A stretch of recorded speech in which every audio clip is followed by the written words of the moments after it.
So I am very, very delighted to welcome Tara to the Recovery Interview Story Gang.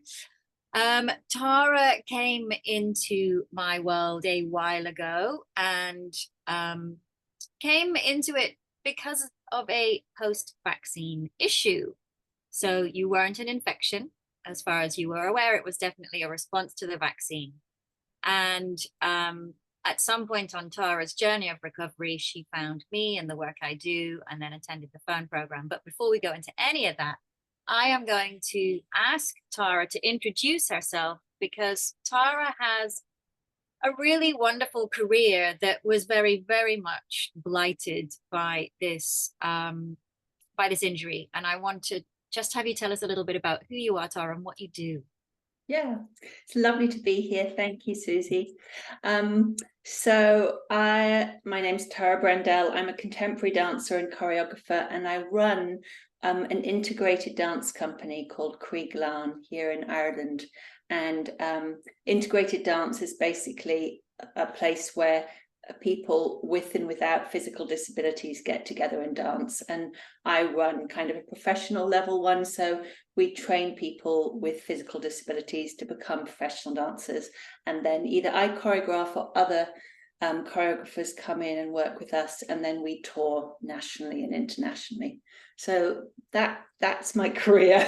Yeah, beautiful. And one of the things that I want to just say is Tara gets dyspraxia and dyslexia screen fatigue. So if we see her looking off into the distance at her very beautiful view out to the sea, may I add, it's because she's resting her eyes. So we just wanted to get that one clear. So Tara, tell us about when you had the vaccine and what happened. Yeah, so I had two previous shots of the Pfizer vaccine, and I'd been totally fine after both of them, and I'd been really delighted to get them because I was working with vulnerable people. Right. And then the third shot, I was in the States, and my partner's American, and I was about to come home and go on tour. And so I thought, I'll just get it here, it'll be easier. So my partner and I went to a pharmacy and got the vaccines. And 5 minutes later, I knew something was really, really wrong. Wow. And my heart just started going crazy. And I felt very weirdly dizzy, but not like any dizzy I'd ever felt. And so I told the pharmacist, and they took my blood pressure, which was kind of off the chart. And yeah, it kind of just went downhill from there. Can I ask you, was it the Pfizer or was it a different type of It vaccine? was Pfizer. It was my third dose of Pfizer. Interesting. So the body was used to this. It had had two before, and then the third one, it went, no. Yes, but two other things happened. One is they didn't aspirate the needle. I don't know if that means anything or not, but it definitely didn't give me that kind of breathing space in myself of like, it's going to happen. It was just bam. Okay. And also I was rushing because we went to the wrong pharmacist. And so we were rushing when we got there. And the person who gave it to me was also rushing because we'd made her late and she was going on a lunch break. So everything was very hectic. And the first two, I'd got them in Ireland. I'd been in this really long line of people. We'd all been chatting. I had a lovely chat with the nurse before it happened. It was just a completely different environment. Very typical Irish. Let's just have a good old chat. Hi, how you doing? I love that. Okay, so but interestingly, within a matter of minutes for you, you noticed that something wasn't quite right. So what happened next? What was the kind of sliding slope? Yeah, so then my heart sort of calmed down and they sent me home and I was all fine. And then the next day I was shopping and I squatted down to get something from a lower shelf. And again, all the same things happened. My heart went crazy. I felt really breathless. I felt dizzy. And I went outside and I started having chest pains. And I thought, God, I think I'm having a heart attack. Like, I'm this really active professional dancer. But that's all I knew because I obviously didn't know anything about any of this. So I said to my partner, I think we need to go to the emergency room. So we went to the emergency room and I told them I thought I might be having a heart attack. And they did a million tests. You know, it was America, so they did Yeah. everything. And nothing showed up on anything except that my D dimer was much higher than it should have been. Okay. And by then I was kind of shaking all over, and they didn't really know what the shakes were. It cost, just as an aside, cost $12,000 to be at the emergency room for 3 hours, and the main doctor was just incredibly patronizing and basically told me I was having an anxiety attack, and you know, I just got the kind of hysterical woman kind of fob off. Which we so love. Yes. We love that. Okay. So then what did you do? You were given this all clear from, you know, the battery of tests. Yeah. What happens next? So I knew something was wrong because I'm a dancer. I know my body Yeah, really well. absolutely. And so I knew I wasn't quite right, and I was just kind of going slowly. I was in a foreign country. I didn't have any access to a doctor. I felt like I should go and see a cardiologist.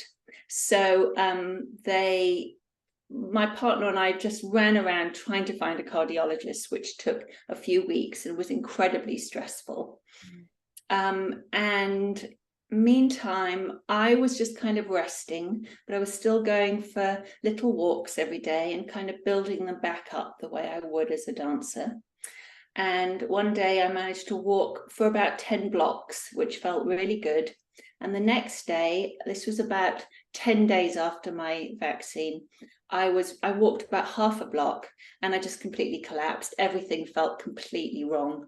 And from then onwards, my heart just went crazy, and it was just beating rapidly all the time and having weird skips, and my body started to feel weirder and weirder. I was having aches down my arms. It was harder and harder to breathe. Everything in my body kind of went like this. I had weird kind of numbness and pain. And that basically just went on and on and on.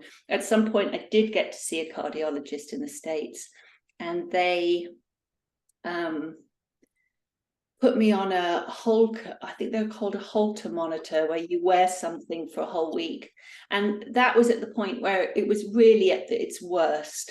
And I wrote to them and I just begged them to give me something. I felt like there must be something that could calm my heart down. Yeah. But they didn't. And then finally, I had my second time with them, and they said, look, you know, there's nothing wrong with your heart. You can press this thing when you feel there's something wrong with your heart. And I tapped it apparently 150 times over the week. Yeah. And he said it really patronizingly, like, oh, you know, you tapped it 150 times. But something was clearly really wrong. Yeah. And he did give me the chart, and so I was able to bring the chart home of the Holter monitor. Yeah. And after about a month of this, my heart started to calm down, and I felt like maybe I could get on a plane home. Obviously, I was dying to come home at that point.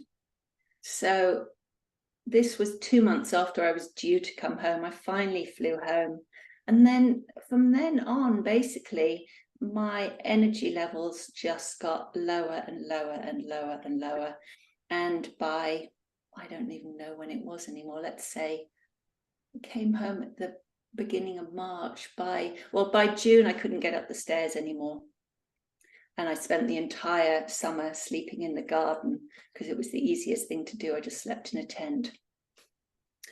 And that just carried on. Oh, I just want to sidetrack a little bit. Back in April, when I first came home, I discovered your amazing work and I wanted to start doing it. But very soon after that, I couldn't look at a screen. I couldn't listen to anything recorded.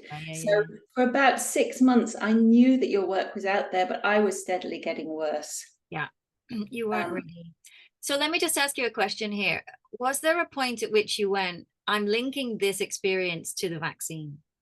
Oh, I knew Right. straight away, 5 minutes afterwards, that it was something's not right. Yeah. Was any of the medical professionals that you spoke to linking it or sort of say, were any of them linking it to the vaccine? Because they must have been getting more and more people coming in by this point. You won't have been the first Yes. saying, I had the vaccine and then this happened. Mm-hmm. Any of them mention that to you? Yes, luckily my own GP here in Ireland So really back at did. home.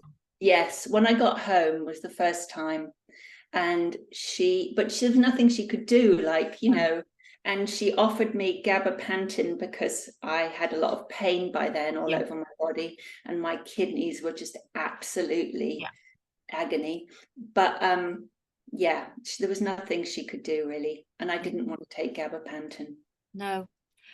I love the fact that you decided to live in a tent in the garden. So just tell me a little bit about, a bit more about that decision. It doesn't say, it's not, no one has ever decided to put themselves from a house into a tent. So Tara, like, this is obviously telling us something about you as a personality, which I adore. But why?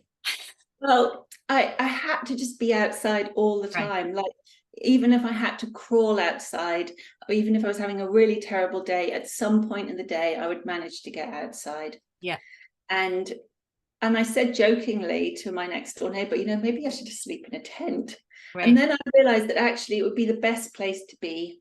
It was right next to a tap. So I could still brush my teeth and wash my face, which had been getting increasingly harder. I could wash my hands, I couldn't be in a bath or a shower by that point. I couldn't Yeah. be Yeah. around water. Yeah. But I'd be able to do that much, and I could pee in the garden, and it just all made a lot of sense. It was right next to the house, like here's the deck of the house and here's the tent. Got it. Got Um, it. and it felt like my safe, happy place to be outside. Mm. The Well, garden went totally wild that year, so I was just yeah. surrounded by wildflowers. And I think there's also something, the body does know what it's calling for to help heal, and so that call to be in nature, that call for perhaps cooler air on you than the house was able to offer.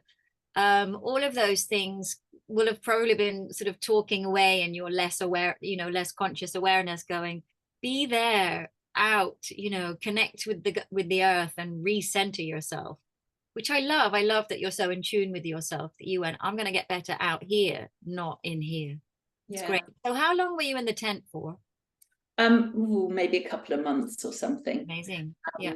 Yeah, and I had this feeling that the thing I really wanted to do was just be at the sea all the time. Yeah. So whenever we could, my partner would drive me to the sea, and I would just crawl down the beach and lie on the beach kind of for as long as I could, really. Yeah. Yeah. Yeah. Uh, Yeah. Yeah. and I really, if they found a way to just be at the beach 24 hours a day, I felt like that was going to be my healing.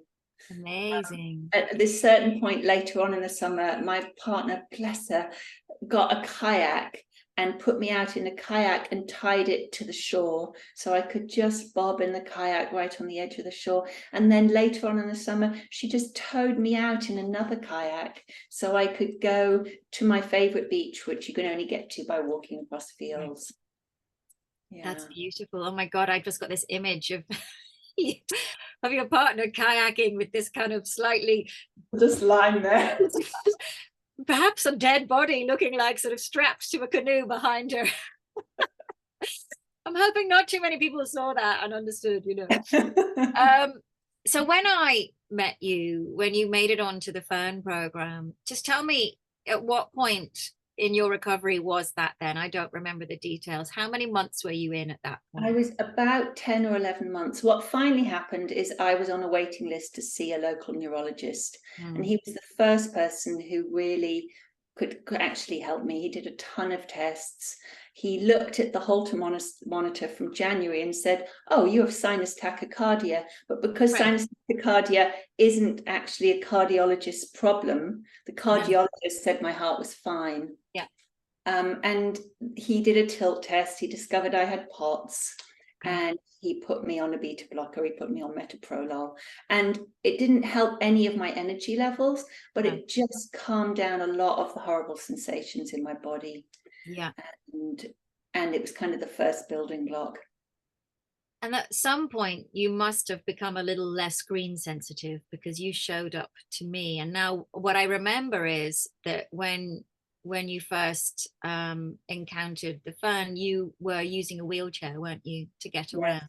yes. So, this is someone who's been very, very active in her life. For them to be using a wheelchair, just tell us a little bit about how that was, Yeah, it feeling. was actually just really useful. I Right, was really right, good. grateful I had a wheelchair because Yeah, we used it for dance, yeah, and it just meant that I could get out in the world. yeah. I couldn't use it for quite a long time, but maybe about month 7 or something, I was able to start using it. Mm, And that was, yeah, it was really great. amazing. Um, yeah. And so you did the phone. Now, let me, I'm not here to, to kind of super sell the phone in any way, but that was a part of your recovery journey. What was it, do you think, that you took out of that journey that most helped you move forwards? Can I just backtrack? Because I'd love to talk about when I first started doing your work. Oh, yeah, okay. Sure. So I took the metoprolol, and then after that, I meant I could have a little bit of screen time. Couldn't Okay. really look at the screen, but I could listen to it. And I didn't know how to find you except on YouTube. So I started doing your YouTubes, which were really useful to me because you were sick at the time when you were doing them. Right. And so that was so reassuring. And the thing that I really took away from them is you had this one that you did one day when you weren't feeling well yourself. And you did like just this 20-minute thing where you said it's really important to just do something. I'm just going to sit here and breathe and do a tiny bit of stretching. And that was a real changer for me of like, oh, even if I'm not feeling well, it's important that I do a tiny bit of movement and a tiny bit of breathing and a tiny bit of kind of connecting with someone else in Yeah. this way. Oh, So I I love did. that. Can I say what that one is called? Because I know the one you mean. That's I think it's meditation for a relapse. I think is Yes. yes, okay. And I was having a terrible time, but actually one of the things that was happening for me was I knew if I made a little video about it, it would make me do the practice and it would make me do something to look after myself. So I kind of allowed myself permission to go up to my studio and press play with the camera button and or should I say record and actually capture myself doing something. So I love that that has gone on to help you, and that was the first piece that you kind of went, oh, this feels good, here's someone that gets it. Yes, it was just such relief. And then I started doing your YouTube videos because I didn't know how to find your website. I didn't know what it was called. I didn't have any way of getting into it. I knew it was there, but I didn't. So I Sure. just started doing your YouTubes, and they really, really helped me. It was like my whole nervous system finally went, oh, Yes. something really began to shift. It was Mm. just, I was doing your RRR, and they were quite gentle ones because Ross was sick, so it was just you. There Okay. wasn't loads of chatting, and it was just this amazing place that I could just start. And Yeah. then after a while, I found your website, and then I started joining up and doing all the classes. And they just became this treat, I mean, all the things you say about working with other people and being around other people, it was like suddenly my whole world opened up, and wasn't just me, there were more of us. Yes, oh my goodness, it is it's right. Look, Yeah, it's yeah. emotional kind of response when we finally meet a group of people that know exactly what you're going through and they're going through it too, and they want to hold your hand and go through it with you. Yes. It's so And this powerful. incredible love that you kind of poured out to us all was just amazing. Like I remember at the end of one of them, you just said, it was one of those ones where you calm us all down and then you leave, and you just said, lots of love, everyone. And it just made me cry. It was like, oh, we're getting loved. I'm getting loved in all this. And I mean, that's the core of the healing, isn't it? It just, oh, it was so amazing. It was really profound. So I didn't Wow. want to skip straight to the fern Oh, I because could your see why. videos really, really started to shift things for me. Amazing. I love that videos that I've just put up on a YouTube channel that I created to hold all this stuff can have such a profound effect. It's, that was my whole goal. I just want to be able to help. Um, and I'm going to share the ideas that I have in this crazy journey that everyone else is on. But the thing that I knew that I needed, and maybe because I'd had a very difficult, time in my marriage for the kind of decade prior. I knew I needed love to help me recover. And so in my loving of others, I knew that was going to be this circular thing that was coming back. And I just had so much love to give. And I was just kind of so happily, and still do so happily, kind of share it with everyone, because it's so important to have the sensation of love inside your body, and to feel love, and to feel taken care of, and to get that love back. That, Yeah, for me, the love has been the kind of umbrella for the whole piece that we do, really. yeah, I want people to come away going, I feel like I'm a little bit more loved than I was before. And that feels good. yeah. So I love that you've picked up on that, because it is, for me, that's my kind of secret ingredient. But it's not one that I talk about very often, because people are like, what, you're healing everyone with love, are you? Okay. Well, that's nice. Yes, I think I am, actually. So Yeah. yeah. Okay, great. So you did that. You found YouTube. You then Yes. found the 360 mindbodysoul.co.uk rest, repair, recover program. And then from there you will have heard about Fern. So I'm sensing now already that there was progress being made for you. Yeah, definitely, Great. definitely. And it became more and more that the only thing that was still wrong with me was that I didn't have any energy, Yeah. or that if I tried to get out of my chair and walk, that I would start shaking or Yeah. feel exhausted the next day. But Yeah. all the other symptoms were beginning to really calm down. Great. Wow. Okay. So you started Fern at about month 10, did you say? Where we No, Oh, I started the YouTube at month YouTube 10, month 10. and I Okay. started Fern back in January. So that was a year after I'd had the Okay. vaccine. Yeah. Okay. And so we get a lot of people who sort of get to that point, and then you're getting a little bit more mobile. The energy is a big thing to shift. There's still some symptoms, but after a year of being unwell, we have a completely different mindset around what it's like to inhabit our bodies, and we're very fearful and fear based around our decision making about what we can do, what we can't do. And so you joined the Fern. Now, what was it that drew you to the Fern? Was it just because we talked about it sometimes in class? What was it that you thought, I think I'm ready to do that? I don't really know. I mean, I just got the email. I was in bed. I was looking at it on my phone, and I just thought, I think I need to do this. Yeah, I don't honestly know what it was. I think maybe it was partly the NLP, because I'd already done some neurolinguistic stuff yeah. and that resonated for me, but it was mainly just instinctual. Great. Okay. So then let me come back to that question that I tried to ask you 10 minutes ago.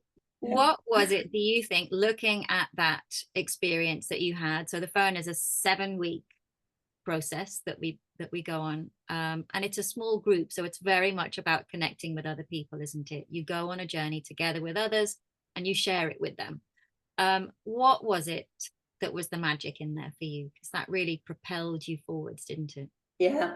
Well, the absolute aha moment was the video that you showed of how the amygdala starts off being sick and then it heals, but then something happens and then it goes into this whole Yes. big pattern of all these different symptoms that are Yeah. actually just happening from the amygdala. Yes, okay. So That that was just mind blowing for me. the vicious circle of chronic symptom experience. Yeah, Yeah. absolutely. And I think sometimes when we have it explained like that, um, when we can see, here is a theory that many people have as a theory, and it's quite difficult to prove because our nervous systems are very difficult to test. But if this theory is correct around the amygdala and the insula basically being stuck in this kind of waving, terrible kind of fire alarm alerts inside the body, based on anything that might even give you a whiff of too much exercise, too much emotion, too much of anything that then shuts the system down. The whole of the mind and the body thing really starts to make sense, because yes, of course, the brain isn't interested in you having a deeply fulfilling life. The brain is interested in keeping you alive, and it will do that by any means, which might mean just kind of shutting you down. If you're going to try and do too much, it will say, no, no, no, I'm going to take the keys from your car away. and you're going to stay home because I don't trust you with your body. So I love that that made sense to you, because I think some people find that bit really difficult, because then of course there's a part of them that goes, so you're saying I'm responsible. It's like, no, no, no, no. Your brain is so complex and so much bigger and smarter than your conscious person, you know, you yourself. There's no way that we can control that, but we can definitely begin to influence our response to that. So, what did you start to do you think, that really began to help you, particularly with the fatigue, to get you out of that wheelchair? What was it that you were doing? Well, two things kind of simultaneously. One was I decided I needed to just start walking a little bit every day. Mm. And I think it went back to your video at the beginning that I saw, that was like, you know, even if you're having a bad day, do a little bit of something. Yeah. And the thing I was most hungry to do was walk. I was so hungry to go on walks again. And you also were talking about joy and the importance of joy, and that was my main joy, even more than dancing. I just really wanted to walk out in nature. Yeah. So I started each day to walk. Like the first day I walked to my driveway. Yeah. The next day I walked out onto the road. The next day Wow. I walked down to the first gate. And I literally would walk about 10 or 15 steps more each day. Mm. But as I was doing that, I was doing a combination of the NLP stuff that you taught us on the phone, and then also I'd done something called the Hoffman process years ago, which teaches you to rewire your neural pathways with visualizations. So I was doing these particular visualizations around my deepest fears, you know, of what would happen if I walked. Right. Absolutely. And the thing that Hoffman does is it pattern traces it back through your family. So I was doing it, like, let's say about my heart, I was looking at my mother's heart and my grandmother's heart and their history of their heart, and looking at that, or their relationship to walking. So I was doing these visualizations as I was walking. And Amazing. then whenever I got to the end of that day's walk, I would just have this real like,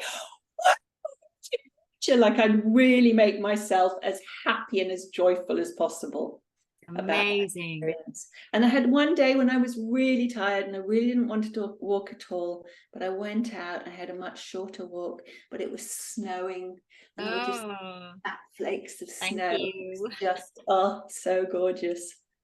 So for the people that will never do the fan, what Tara's just described is what I call my 5% stretch protocol. So you take something that you really want to do, that you know is going to be integral to your kind of joy factors in life. And for Tara, it was walking, and you just do tiny little bits. So the 5% stretch, you do 5% of it. It might just be you start by putting your shoes on and then taking them off again. It might be then that you can go out of the front door and sit on the front step and then come back in. So tiny, tiny, tiny. And you can stay at any of the 5% stages for a while if you need to, but just always think about, well, I wonder what next. Because every time you make a little success, that evidence goes into the brain, and the brain goes, oh, I could do that. I could do that. And that's okay. But never do a 50% jump, never go to, 75. It sounds like Tara did a really great demonstration of it. The other thing that I recommend people do, so Tara's talking about using visualizations from the Hoffman process, and I know about the Hoffman process. That's a really beautiful, quite intensive program you did there. But another really simple thing you can do is just take your phone with you and use the camera and take pictures of things around you as you're walking or as you're going out into nature, whatever you're doing. Because what you're doing then is you're not obsessing with the body and becoming hyper vigilant around what's happening, am I okay, am I safe? You're going, oh, look, that looks beautiful. Oh, look at that tree. Oh, I haven't seen it from this angle before. Or, oh, look at the way the gravel is under my feet. I'm going to take a picture of that. So it's about getting the brain to stop focusing on fear and start looking for the opposite of fear, which is joy. And I think that is actually that combo of those two things, the 5% and the looking for joy, are the magic tools that you need. That's it. And you just keep doing it, tiny, tiny little bits, building up evidence in the brain, which then builds up confidence in the body, which allows the kind of vicious circle of chronic illness to be interrupted. And you have little pockets then that start to become good. which then begins to let the body and the mind go, maybe we can do this. So at what point would you say you were back to being, a little bit more like yourself? I would say about a month or 6 weeks into the Fern program, I was driving again, very short distances. I was walking again, very short distances, but I was going out for walks. And then the Fern program ended at the end of March. And in April, because you were like, look, going on holidays is really important. I went on 2 holidays. I went one sometime in March. My partner and I just went away to a lovely hotel by the sea for 3 or 4 days, and I just walked. And by the end of it, I was walking, a mile or something, which felt great. And I got into a swimming pool. I got into water for the first time. That was lovely. Yeah. But then in April, I was so much better that I decided to go on holiday by myself to Mallorca. Yes. And I met one of my lovely Ruby Fern group there. Amazing. And I just had a week by myself, well, with my Fern group, but, without my partner supporting me, without anyone supporting me. Amazing. And again, I just walked more and more every day, and my curiosity really helped me. I always wanted to know what was around the next corner. I was in this beautiful Mallorquin landscape, and I wanted to go to the next beach and the next beach. So by the end of that week, I was walking 3 miles. Amazing. Amazing. Yeah. What a feeling to be able to be back in your body, to be back home again.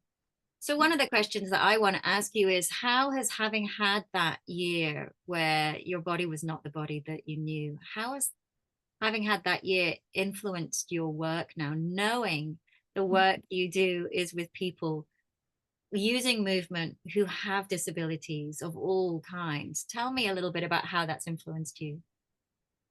I don't know that I totally know yet, but one of the things that I did is that my partner and I had begun work on a piece about hidden disabilities, and Yeah. she's a visual artist, and we were trying to work out a way to bring visual art and dance together.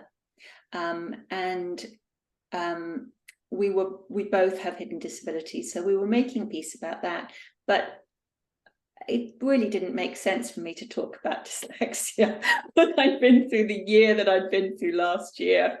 So my part in the show actually became about my whole inner experience of having a vaccine injury and my recovery.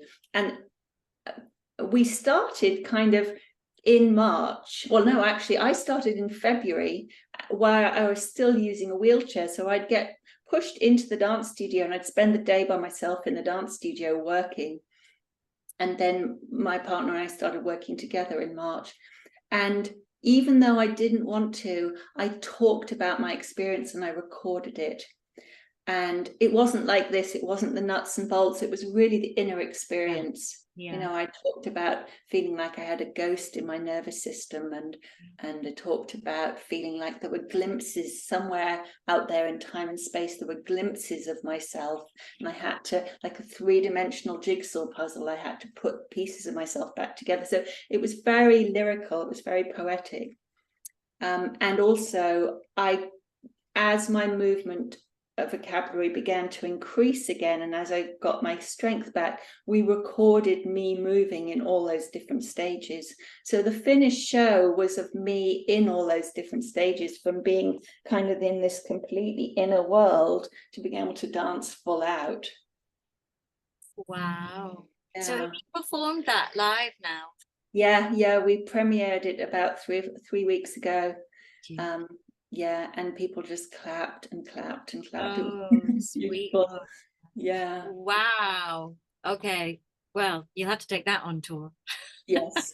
Yeah. I I'd actually really like to bring it to England. I think because hidden disabilities are really talked about in England, I think it would do really well there. We'd all come. Yeah. Amazing.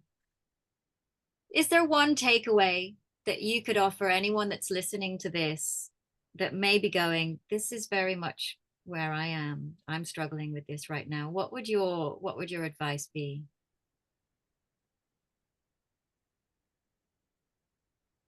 Can I say the 3 things that I felt helped me the most? Yes, of course.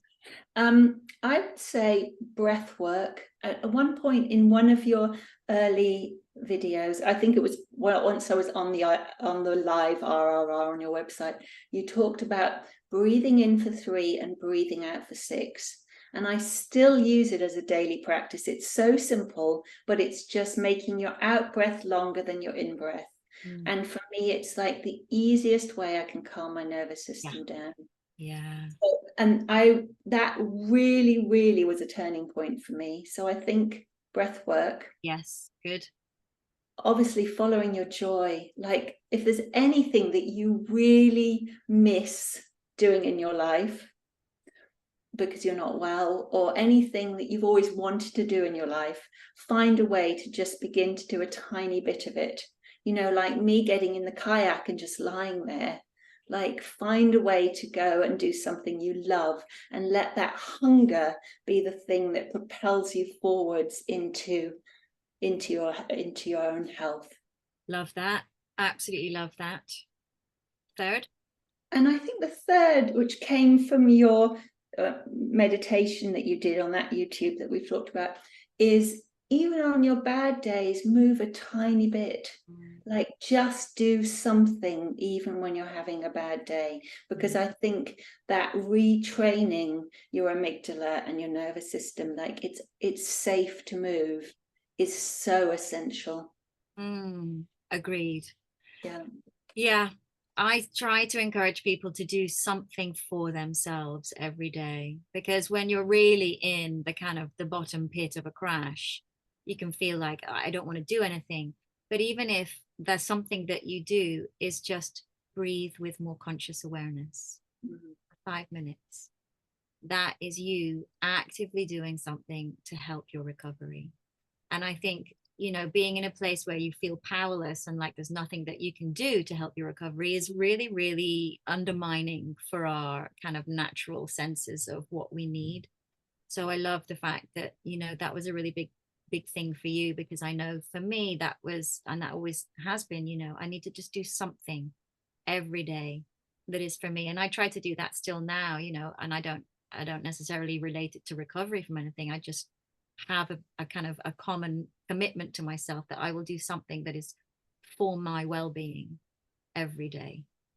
And it could be whatever, doesn't matter. But it's a really good habit to make and then to keep, because I think, many of us deprioritized before this journey, looking after ourselves in a way that really makes sense. So I love your 3 points. They're great. But Tara, I love your story. Your story's so beautiful, and it's obviously really tragic, because that, very sadly should never happen to anyone, but these things do happen, and we're now able at least to talk about it in the media more and more.